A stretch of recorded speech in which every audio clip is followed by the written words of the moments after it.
There's a moment in every human being's life, a silent, almost imperceptible moment where something fundamental begins to shift.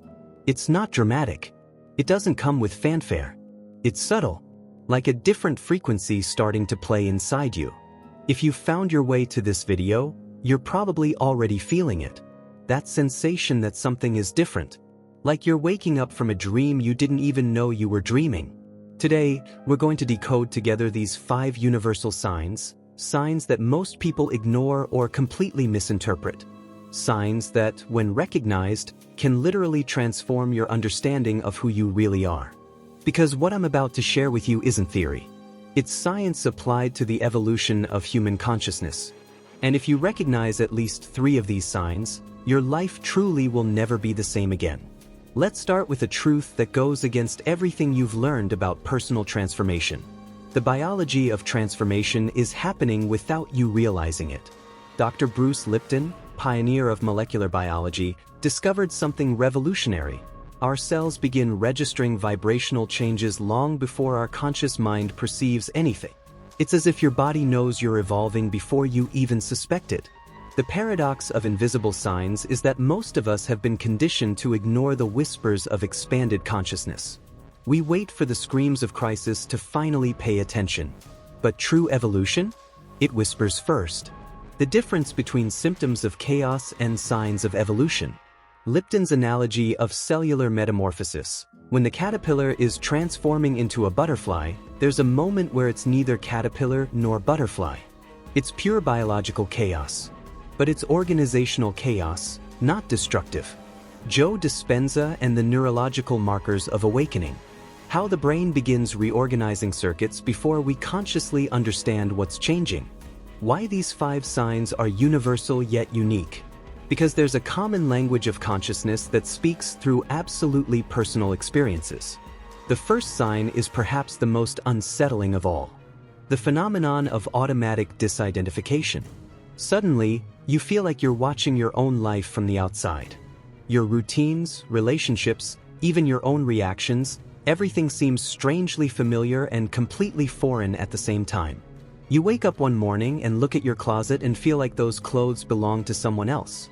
You're in a conversation you've had 1,000 times before, but now it's like watching a movie where you're the main character, but didn't choose the script. The neuroscience behind the estrangement is fascinating. When new neural networks begin forming, especially those related to consciousness expansion, they literally create observational distance from our old identities. It's as if a new self is emerging and observing the old self. But here's the fatal mistake most people make, interpreting this as depression or apathy. There's an abysmal difference between pathological disengagement and consciousness expansion. Pathological disengagement comes with emptiness, hopelessness, low energy. Consciousness expansion comes with strangeness, but also with an odd curiosity, a sense of something is being born.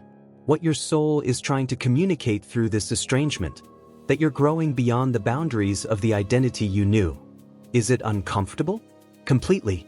Is it necessary? Absolutely. The metaphor of the snake shedding its skin. During the process, the old skin becomes tight, uncomfortable, irritating. The snake can no longer move fluidly. It needs to literally let go of who it was to become who it's destined to be. The discomfort isn't the problem, it's the sign that complete renewal is happening. The second sign is even more subtle, but equally powerful. When the noise of the world becomes literally unbearable. I'm not talking about normal irritation. I'm talking about hypersensitivity so intense that casual conversations, loud music, even the sound of TV, everything seems to assault something deep within you. You start canceling social commitments. Not out of laziness or depression, but because your soul is literally starving for silence. It's as if you need quietude to hear something you never needed to hear before. The myth of solitude as escape needs to be destroyed here. There's a fundamental difference between conscious isolation and social avoidance. Avoidance comes from fear, resistance, flight. Conscious isolation? It comes from a real need for internal recalibration. The physics of regenerative silence is real. Research shows that moments of profound quietude literally reorganize our personal electromagnetic field.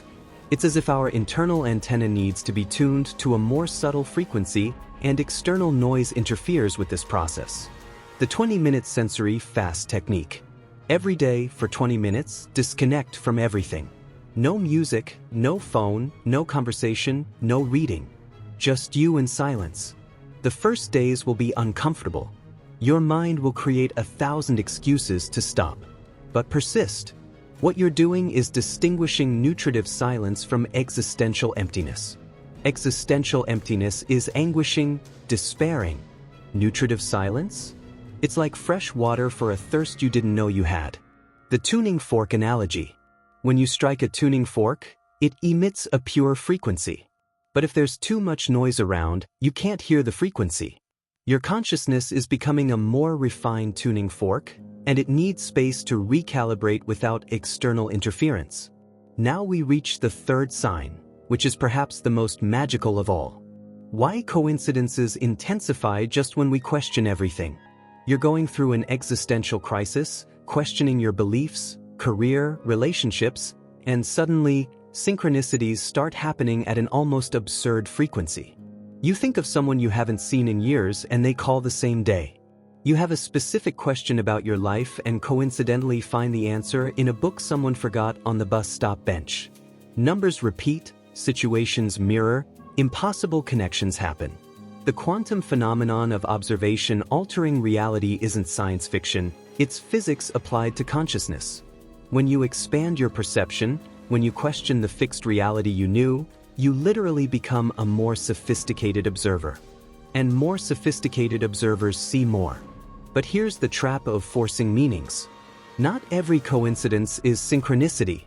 There's a difference between organic synchronicity and projecting patterns where they don't exist. Organic synchronicity comes with an unmistakable sensation of fit, of flow, of this makes sense in a dimension I can't rationally explain, but feel completely. Projection? It comes with mental effort, forced attempts to find meaning, anxiety to decode everything. The role of expanded intuition is fundamental here. As your consciousness expands, you develop the ability to perceive connections that were previously invisible in life's matrix. It's as if you've developed a new sense. The dance between intention and receptivity is delicate. Think of the gardener's metaphor who plants but doesn't dig up the seed every day to see if it grew. He plants with intention, waters consistently, but allows nature to do its work. Synchronicities are seeds your expanded consciousness is planting. Your clear intention plants. Your open receptivity allows them to flourish. But obsession? Obsession kills the magic. The fourth sign is perhaps the most painful of all. The phenomenon of sudden vibrational incompatibility. People you loved, had affinity with, life partners, close friends suddenly begin to feel like complete strangers. It's not that they changed, it's that you changed. And now there's an energetic dissonance that neither of you fully understands, but both feel intensely. You're in a conversation you've had hundreds of times, but now it's like you're speaking different languages. They're worried about the same old things, complaining about the same problems, seeking the same distractions, and you simply can't resonate with that frequency anymore. The biology of energetic bonds is real. Studies show that close people literally synchronize brain waves, heart patterns, even immune systems. When one person undergoes profound vibrational transformation, it automatically affects all their human connections. It's like you were a radio station that always transmitted on 100.5 FM frequency, and all close people tuned their receivers to that frequency. Suddenly, you evolve to 103.7 FM. There's nothing wrong with the new frequency. In fact, it may be clearer, more refined. But now there's static in communication. Here's the devastating mistake I see people making. Trying to save misaligned relationships, forcing connections that no longer flow, dimming your own light to keep others comfortable. When insisting on maintaining bonds becomes resisting your own evolution, you're betraying your soul. And ironically, you're also preventing the other person from making their own journey. Compassion without attachment is the key. You can deeply love someone while honoring that you're no longer vibrating at the same frequency. You can wish the best for someone while recognizing that the best for both of you might be separate paths. The seasons analogy. Some relationships are eternal springs. They renew and grow along with you. Others are necessary autumns, beautiful, meaningful, but part of a cycle that needs to complete itself for new cycles to be born. The fifth and final sign is perhaps the most misunderstood. Physical symptoms without medical cause. You go to the doctor, run tests, everything's normal. But your body is speaking a language you've never heard before. Inexplicable pains, fatigue without apparent reason, sensitivities you never had. Traditional medicine might not recognize it, but that doesn't mean it's not real. When the body processes energetic transformations, it literally needs to recalibrate at the cellular level. The wisdom of inexplicable discomforts is profound. That chest pain that's not a heart problem? It might be your heart chakra expanding. That extreme sensitivity to lights and sounds? It might be your nervous system refining to perceive more subtle frequencies. But here's the important part. Why forcing cure can block evolution? There's a difference between real pathology and biological upgrade process.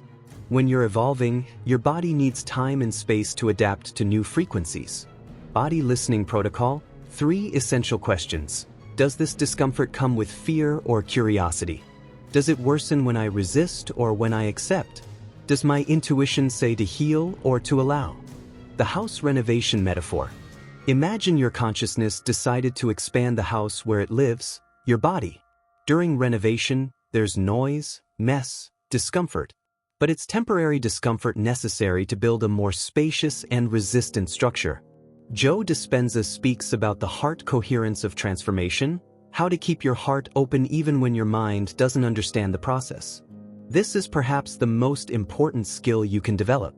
Why resisting the signs prolongs suffering? Because there's emotional physics in fighting against our own natural evolution. It's like swimming against the current. You exhaust yourself fighting something that, if you allowed it, would take you exactly where you need to go. The paradox of active surrender. It's not passivity. It's conscious participation in the mystery of personal metamorphosis. The mountain climber in fog analogy. When we can't see the destination, but trust that each step is taking us to a higher altitude. The final invitation. If you recognized at least 3 of these signs, you're living something sacred. These 5 signs are actually a coded map to the most authentic and expanded version of who you really are. Courage isn't not feeling fear.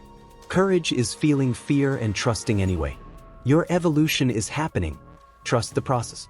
If this resonated with your soul, hit that like button and share this with someone who needs to hear it.